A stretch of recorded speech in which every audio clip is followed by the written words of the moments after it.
Bienvenue dans cette nouvelle édition de l'Africa Tonight. Au sommaire, la MONUSCO poussée vers la sortie en République démocratique du Congo.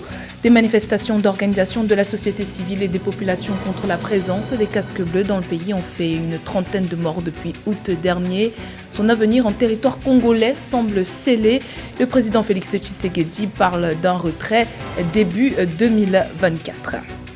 Le Royaume-Uni, une fois de plus invité à restituer les Chagos à Maurice. En février 2019, la CPI avait donné raison à Maurice en ordonnant aux autorités britanniques de restituer l'archipel. Un jugement qui depuis n'a pas été mis en application. À la tribune des Nations Unies, le Premier ministre mauricien Pravin Jagnot a tenu à le rappeler. Et puis, les contrôleurs aériens de l'ASECNA suspendent leur grève pour une durée de 10 jours. Annonce faite ce samedi 24 septembre. Une suspension consentie par les membres de l'USICA pour donner une fois de plus une chance au dialogue en vue de la satisfaction de leurs revendications. Mais tout d'abord, pour la première fois, un ancien milicien de la Séléka devant la Cour pénale internationale. Le procès de Mahamat Saïd Abdelkani doit s'ouvrir ce lundi 26 septembre à La Haye. La CPI a délivré un mandat d'arrêt à son encontre sous scellé le 7 janvier 2019 et il a été livré par les autorités centrafricaines à la Cour de La Haye le 27 janvier 2021. Le colonel Saïd est accusé de crimes de guerre et de crimes contre l'humanité. Ils auraient été commis lorsqu'il dirigeait l'Office central pour la répression du banditisme après la prise de pouvoir de Michel Djotodia en mars 2023. Après la tenue des élections prévues pour décembre 2023, il n'y aura aucune raison de maintenir la MONUSCO en République démocratique du Congo. C'est du moins ce qu'affirme le président Félix Tshisekedi. Si aucun calendrier précis n'a été annoncé, le président Tshisekedi a marqué sa préoccupation quant à la capacité de la force onusienne à endiguer les violences perpétrées par le groupe M23 à l'est du pays. Forte de 17 000 casques bleus, cette mission a pour mandat de protéger les civils congolais victimes de violences armées perpétrées par de nombreuses milices, dont le M23 depuis novembre 2021. Nathalie Mo. Le président Félix Tshisekedi maintient que le retrait de la mission de l'Organisation des Nations Unies pour la stabilisation en République démocratique du Congo, la MONUSCO, doit s'effectuer avant fin 2024. Le dirigeant congolais a indiqué le 23 septembre 2022 que le départ de la MONUSCO devrait commencer au lendemain des élections générales de décembre 2023. La mission n'aura plus de raison de rester en RDC après les élections, a-t-il déclaré. La mission régalienne de la défense du peuple congolais, de garantir sa sécurité ainsi que l'intégrité de son territoire incombe avant tout et exclusivement d'abord à l'armée congolaise et non à la MONUSCO. Au lieu de chercher à modifier le mandat de la MONUSCO ou de chercher à faire partie de la MONUSCO, il faudrait réformer et l'armée congolaise et modifier les mandats de la MONUSCO afin d'être plus efficace. Si aucun calendrier précis n'a été annoncé, le président Tshisekedi a marqué sa préoccupation quant à la capacité de la MONUSCO à endiguer les violences perpétrées par le groupe M23 à l'est du pays. Les craintes du chef d'État congolais trouvent leur origine dans un récent rapport des Nations Unies sur la situation sécuritaire dans les provinces du Nord Kivu et de l'Ituri. Le document datant de juin 2022 révèle que la logistique militaire dont dispose le M23 est supérieure à celle de la MONUSCO. La bonne question serait qui est derrière le M23 et qui lui assure cette puissance de feu? Qu'est-ce qu'il faut faire pour que cela s'arrête par rapport à la Charte des Nations Unies? La MONUSCO est déployée en RDC depuis 23 ans. Forte de 17 000 casques bleus, cette mission a pour mandat de protéger les civils congolais victimes de violences armées perpétrées par de nombreuses milices, le M23 principalement, qui a repris les armes en novembre 2021. La RDC bénéficie parallèlement du soutien de la force conjointe de la Communauté d'Afrique de l'Est depuis le mois de juillet 2022. Le Burundi sur la bonne voie en termes de développement socio-économique. C'est du moins ce qu'affirme son président Évariste Ndayishimiye à la tribune de l'ONU à New York. S'exprimant dans le cadre de la 77e session ordinaire de l'Assemblée générale des Nations unies, le président du Burundi a réaffirmé l'engagement de son pays dans les efforts de pacification de l'Afrique. Il a sollicité l'implication des Nations unies pour traquer les groupes terroristes qui commencent à s'infiltrer dans sa sous-région. Samantha Sabero. À l'occasion de la semaine de haut niveau de la 77e session ordinaire de l'Assemblée générale des Nations unies qui se tient actuellement à New York aux États-Unis, le président du Burundi, Évariste Ndayishimiye, a réaffirmé son engagement dans les efforts de pacification de l'Afrique. Acteur majeur dans la stabilité de sa région, le Burundi a enfilé le manteau de défenseur de la paix face aux multiples dangers auxquels sont confrontés certains pays du continent. Le Burundi ne cesse de se battre bec et ongle pour contribuer au retour de la paix dans le pays où elle est troublée, dans le cadre des Nations unies ou dans celle de l'Union africaine ou de la région. En témoigne notre intervention en Somalie et en Centrafrique. Dans le même souci, le Burundi s'est engagé à contribuer au retour de la paix à la République démocratique du Congo dans le cadre de l'initiative de la communauté est-africaine. Je profite de cette occasion pour demander à la communauté internationale d'appuyer le processus de Nairobi pour secourir le peuple congolais en détresse. Lors de son allocution, le chef de l'État burundais a déclaré que son pays marche bien dans la voie vers son développement socio-économique. Avant d'aborder la question du développement socio-économique, expliquons que le Burundi, la République démocratique du Congo et la Tanzanie travaillent étroitement pour réaliser le projet ambitieux de chemin de fer reliant les trois pays. Le Burundi, ensemble avec la RDC et la Tanzanie, travaille étroitement pour réaliser le projet ambitieux de chemin de fer Uvinza, Musongati, Gitega, Bujumbura, Uvira et Kindu, devant relier les trois pays et les deux océans Atlantique et Indien. Ce méga-projet permettra non seulement de booster les économies des trois pays, mais également de faciliter la circulation des biens et des personnes dans la sous-région. Sur le plan humanitaire, le Burundi intervient actuellement en Somalie et en Centrafrique. Il s'est engagé à contribuer au retour de la paix en République démocratique du Congo dans le cadre de l'initiative de la communauté est-africaine.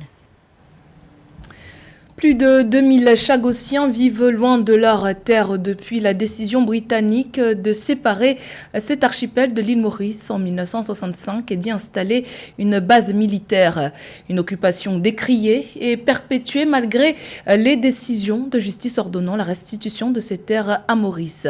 Situation que le Premier ministre de Maurice, Pravin Jugnauth, a dénoncée à la tribune de la 77e Assemblée générale des Nations unies. Séverin Douke. Pravin Kumar Jugnauth, Premier ministre, ministre de la Défense, de l'Intérieur et des Communications extérieures, ministre des Rodriguez, des îles extérieures et de l'intégrité territoriale de Maurice, appelle à la décolonisation totale de son pays. À la tribune de la 77e Assemblée générale des Nations unies le 23 septembre, Pravin Kumar Jugnauth a fustigé l'occupation de la région de Chagos par des Britanniques. Une occupation à l'origine de l'expulsion de plus de 2000 Chagossiens vers l'île Maurice et les Seychelles.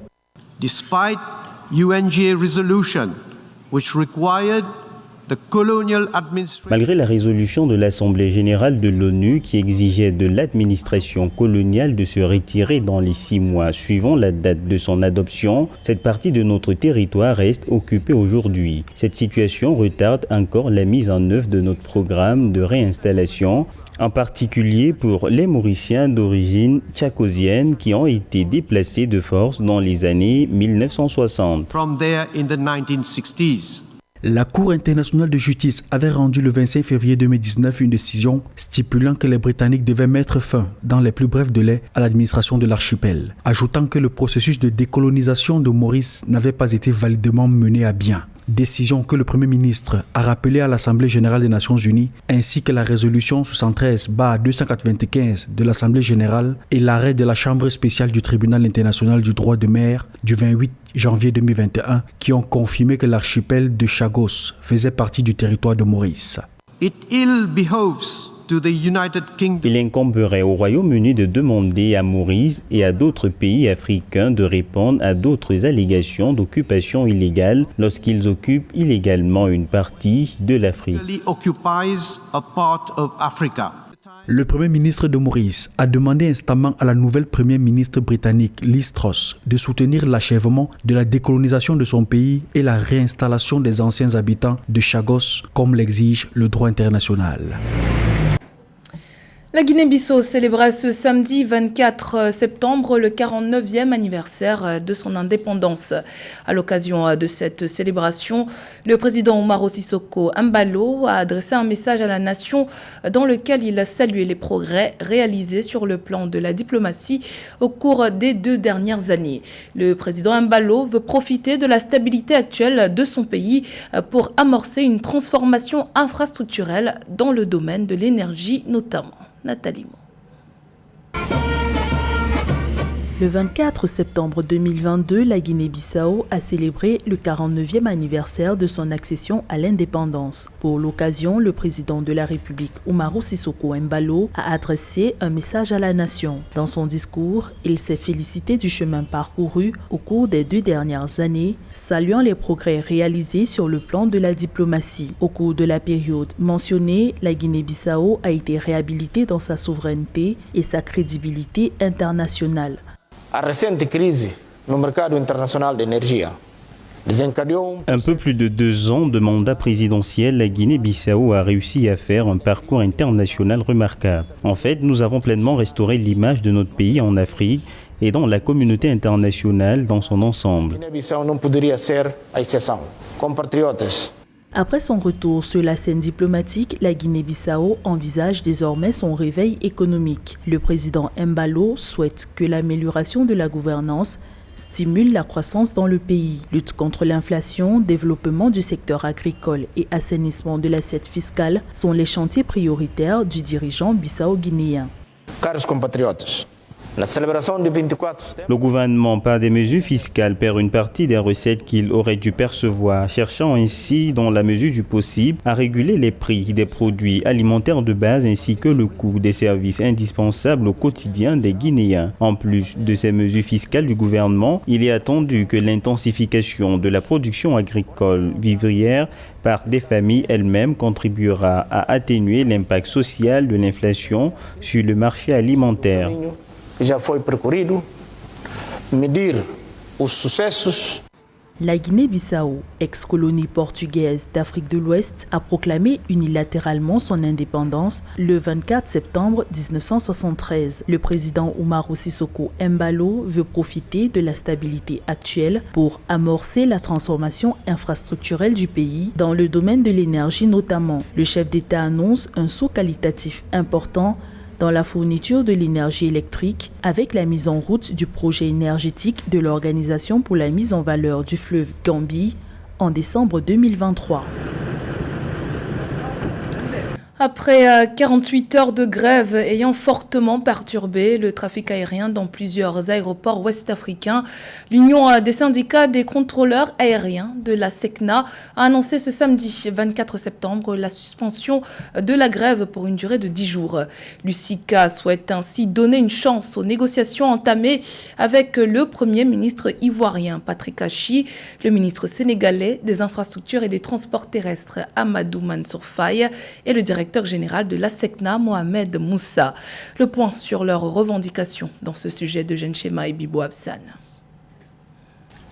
Des passagers désorientés à Abidjan, Ouagadougou, Bamako, Douala, Lomé, Dakar. La grève des contrôleurs aériens entamée vendredi a bien surpris plusieurs voyageurs qui ont vu leur vol annulé par les compagnies aériennes. Samedi, le syndicat à l'origine de cette perturbation du trafic, l'Union des syndicats des contrôleurs aériens de la SECNA a annoncé la suspension de la grève de ses membres pour 10 jours grâce à l'implication des autorités des pays membres de la SECNA qui s'engagent à œuvrer auprès de la direction générale centrale pour l'examen de leurs doléances. Nous avons rencontré le secrétaire général du syndicat des aiguilleurs du ciel de Côte d'Ivoire, le SYNACSI, qui est membre de l'USICA et qui a suivi les négociations. Le syndicat défend l'amélioration des conditions de travail d'environ 700 contrôleurs aériens.